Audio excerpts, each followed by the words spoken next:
A primeira coisa que eu quero fazer é pedir permissão para falar sobre esse assunto, porque eu sei que não é o meu lugar falar sobre isso. Eu não tenho voz para falar sobre esse assunto. Eu não vivenciei várias coisas que são necessárias, ao meu ver, para falar sobre isso. E eu não faço parte desse grupo cultural. E é exatamente sobre isso que eu quero falar, porque a quantidade de pessoas brancas, assim como eu, que estão falando sobre esse assunto com uma propriedade que me faz questionar e me faz realmente vir fazer esse vídeo. É muito importante, na minha opinião, você vir e pedir permissão para falar sobre algo que você não conhece e que você não vivenciou. Como é que eu posso falar, por exemplo, sobre a cultura japonesa ou sobre alguma coisa que os japoneses estão fazendo, se sequer eu sou japonês, se sequer eu vivi no Japão, se sequer eu conheço um japonês, posso fazer um mestrado, um doutorado, tudo em cima dos japoneses, posso? Agora, é completamente diferente eu falar de uma forma acadêmica, por exemplo, do que de fato ter a propriedade de falar sobre algo que eu não vivi. Dá para entender a diferença? E as pessoas estão falando desse assunto com uma propriedade que não compete a elas.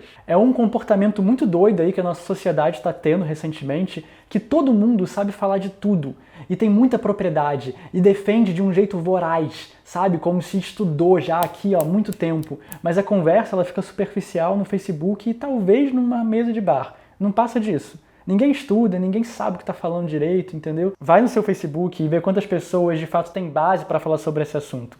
E dessas pessoas, quantas que vivenciaram algo sobre isso. E dessas pessoas, quantas que estão dentro desse grupo cultural.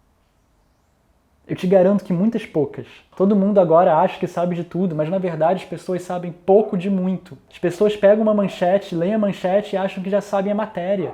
Não leem mais a matéria, só ficam na manchete. Eu não sei de muita coisa, eu tô aprendendo conforme o tempo passa. Há pouquíssimo tempo atrás eu falei sobre um assunto polêmico que aconteceu, que foi sobre o aborto, e eu falei erradamente sobre ele. Por quê? Porque, diferente do que eu fiz hoje, eu não pedi permissão para falar sobre isso. Porque só o fato de eu pedir permissão já muda as coisas.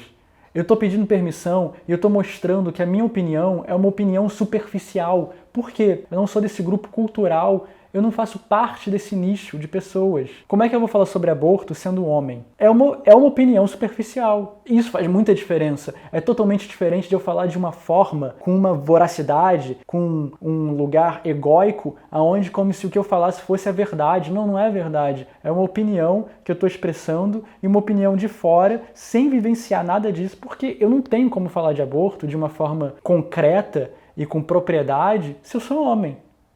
Eu posso dar minha opinião, eu posso me expressar até certo ponto. Tem um outro lugar, tem um caminho que eu não alcanço mais, porque eu sou homem, eu não sou mulher. Eu nunca vivenciei várias questões que as mulheres vivenciaram. Assim como eu não posso falar sobre apropriação cultural nessa circunstância se eu sou branco.